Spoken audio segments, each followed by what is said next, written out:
បើខ្ញុំនិយាយពីខ្នងផ្សារអ្នកនរគ្នាប្រហែលជាស្គាល់ហើយអញ្ចឹងវីដេអូនេះខ្ញុំមិននិយាយពីខ្នងផ្សារទេតែខ្ញុំនិយាយអំពីអាកាសធាតុនៅក្នុងផ្សារក្នុងខែនឹងម្ដងក៏ដូចជាតាមផ្លូវថ្មើរជើងដែលខ្ញុំឡើងទៅមិនដែរ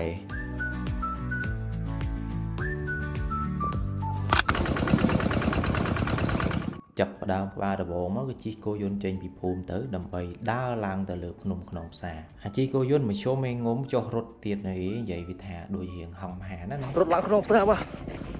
ពលងាកអូនោះចិត្តដល់បាទសំដែងសុតប៉ុន្តែរត់នេះហត់មែនតើអញ្ចឹងបន្ទាប់ពីខ្ញុំជិះគោយន្តផងរត់ផងអស់រយៈពេល7-2ម៉ោងអញ្ចឹងក៏ខ្ញុំដល់កន្លែងដែលខ្ញុំត្រូវដើរឡើងហើយកន្លែងនេះគឺដើរថ្មើរជើងសម្រាប់អ្នកដែលគាត់ផ្សងព្រៃហ្នឹងគឺអាចដើរតាមផ្លូវនេះបានសម្រាប់ផ្លូវក្នុងផ្សារនេះគេមាន2ឥឡូវគេមានចុះមានឡើងអញ្ចឹងណាចង់ចុះឡើងតាមផ្លូវណាក៏បានដែរគាត់ថាផ្លូវនេះបើយើងដើរខែហ្នឹងរៀងមលប់អត់សូវក្តៅដូចផ្លូវដែលគេឈូសឆាយនោះហើយសម្រាប់ផ្លូវថ្មើរជើងនេះរៀងមលប់ហើយផ្កាខែហ្នឹងក៏ច្រើនដែរផ្កាដែលវារីកដោយសារវាទឹមភ្លៀងបាន1មេ2មេអញ្ចឹងណាអញ្ចឹងវាត្រូវទឹកភ្លៀងវាចាប់ដើមរីកមកឡងក្រហមឆ្អិនឆ្អៅតាមផ្លូវច្រើនខ្លាំងមែនទែនហើយបើទៅក្នុងផ្សារបានដើរផ្លូវនេះកុំភ្លេចបុកអំបិលម្ទេសផងប្រាប់បន្តិចថាភ្ញៀវព្រៃហ្នឹងគឺវាច្រើនខ្លាំងមែនទែនតាមផ្លូវបាទខ្នងផ្សារភ្លៀងហើយមិនដែរណែនៅក្នុងផ្សារភ្លៀងចុះអ្នកនៅភ្នំពេញភ្លៀងអត់បាទភ្លៀងហ្នឹងគាត់ណាលឹមតិចសិនបើសិនមិញភ្លៀងឥឡូវថ្ងៃហ្នឹងប្រហែលអាចនឹងភ្លៀងទៀតពូមេឃល្ងិត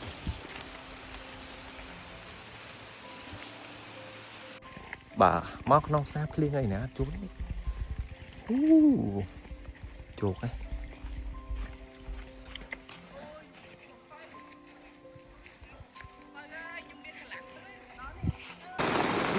ក្នុងផ្សារភ្លៀងហើយนั่งในโฮงนั่นไปครับนั่งไงนั่นนี่ในโฮง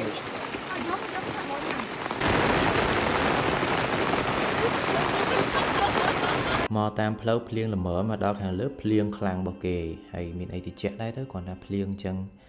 វាមួយយ៉ាងដែរខែនេះហើយឃើញកូនឡានដកឈូតនេះគឺថាឡាននេះគឺគាត់ធ្វើដំណើរចេញមកពីអរ៉ែងអូយមកពុទ្ធិសាផ្លូវអរ៉ែងផ្លូវសម្រាប់ off road អីហ្នឹងគឺថាអាចឡើងចុះបានអញ្ចឹងសំណាងដែរទៅក្នុងផ្សារលើកនេះភ្លៀងចំរដូវប្រាំងជាទៅវាមិនសូវប្រប៉ែប្រប៉ាច់ទេភ្លៀងតាមមួយឈុលហ្នឹងវាចាប់ដើមជ្រាបទៅក្នុងដីអស់ហើយទៅជាក់ដីគួរសមដែរហើយចាប់ផ្ដើមពេលល្ងាចហ្នឹងខ្ញុំទៅមើលថ្ងៃលិចនៅលើកំពូលភ្នំខ្នងស្រូវខ្ញុំឲ្យអ្នកគ្នាមើលមួយនៅក្នុងផ្សារក្នុងរដូវនេះរដូវពណ៌មាសឥឡូវគឺពេលល្ងាចអីអញ្ចឹងមានអីក្រៅពីមើលថ្ងៃលិចទេនៅលើក្នុងផ្សារវ៉ាវគោលមេឃក៏គោលដែរវ៉ាវ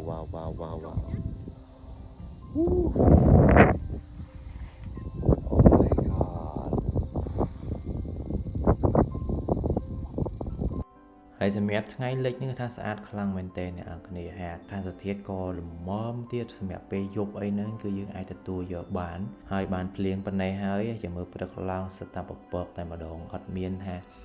ភ្លៀងហើយខែប្រាំងអត់មានពពកទេអត់តែភ្លៀងគឺថាដឹងព្រលឹមឡើងនឹងតែមានពពកហើយសម្រាប់ស្មៅគឺថាគេហាមអត់ឲ្យដុតទេអញ្ចឹងវាទៅតាមធម្មជាតិណាវាប៉ុណ្ណាគឺប៉ុណ្ណឹង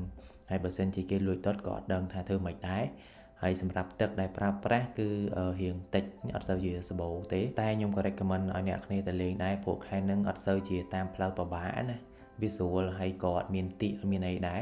អញ្ចឹងវាស្រួលក្នុងការធ្វើដំណើរឡើងទៅហើយតាមផ្លូវដែលខ្ញុំដើរឡើងមកហ្នឹងរៀងមលប់ទៀតហើយបើចង់ដើរតាមផ្លូវក្តៅក៏ខ្ញុំអត់ដឹងថាធ្វើម៉េចដែរព្រោះអានឹងជាជំរឿនរបស់អ្នកនរគ្នាទេគ្រាន់តែខ្ញុំ recommend តែប៉ុណ្្នឹងហើយសម្រាប់ភ្នំក្នុងផ្សារនេះខ្ញុំទៅច្រើនដងមែនទែនក្នុងមួយឆ្នាំមិនតិចជាង10ដងទៅ20ដងឬ30ដងទេវាអាចលើសនឹងទៀតប៉ុន្តែពេលខ្លះទៅក្នុងផ្សារលេងរាប់ហើយព្រោះដោយសារញឹកពេកទៅពេលខ្ញុំនិយាយចឹងថាខ្ញុំអួតទៀតហើយប៉ុន្តែវាមែនហើយសួរថាខ្ញុំធុញកន្លែងនេះអត់ខ្ញុំអត់ធុញទេព្រោះដោយសារខ្ញុំមកម្ដងខ្ញុំទទួលបានអារម្មណ៍ប្លែកម្ដងមកម្ដងទទួលបានអារម្មណ៍ប្លែកម្ដងអញ្ចឹងទៅវាប្លែក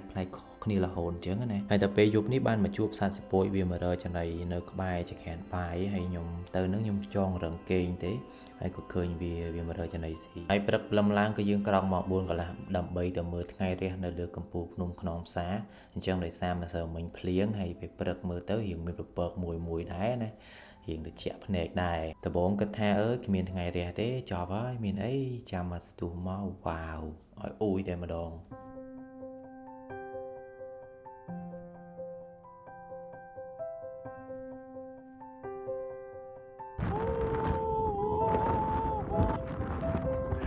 អញ្ចឹងក្រោយពេលយើងមើលថ្ងៃរះរួចហើយស្រស់ស្រពហាពេលព្រឹកនៅលើកំពូលភ្នំខ្នងផ្សារហើយគឺយើងបកត្រឡប់មក campsite របស់យើងវិញដើម្បីចុះទៅខាងក្រោមភ្នំវិញ